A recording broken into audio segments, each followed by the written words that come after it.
Hey guys, in this video I'm going to show you how to connect Google Sheets in N8N. If you find this video helpful, please consider to like this video and subscribe to my channel. In saying that, let's just jump straight into the video.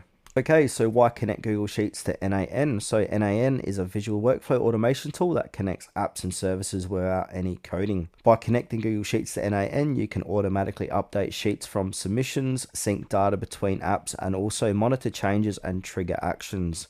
Now, before we start, we're going to need our N8N workspace, cloud or self-hosted, a Google account with access to Google Sheets. All right, the first thing what we need to do is log into your N8N account in your browser. Now, once we've logged in, we want to go ahead and click on that Create Workflow button. Now, once we're inside of here, if we want, we can change the name of this workflow. So I'm just going to call this Google Sheets. Then from here, you're going to see a plus thing, add first step. So go ahead and click on that plus icon, search for nodes, and I just type in Sheets, Google Sheets here, click onto it. Now we need to go ahead and add the Google Sheets node. So this node will allow you to read, write, or update data in your sheets.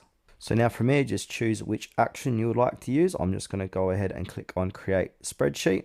Then from here, a little pop-up will appear where it says Create Spreadsheet, credential to connect with. So I'm going to go ahead and click on the little drop-down menu, click Create New Credential. From here, I want to go ahead and click on that Sign In with Google button. Then from here, a little pop-up should appear that's going to say choose your account. And now go ahead and choose your Google account and go ahead and select all of these and then click continue. Then it should say connection successful, and if we come back here, it'll say account connected. So click out of here.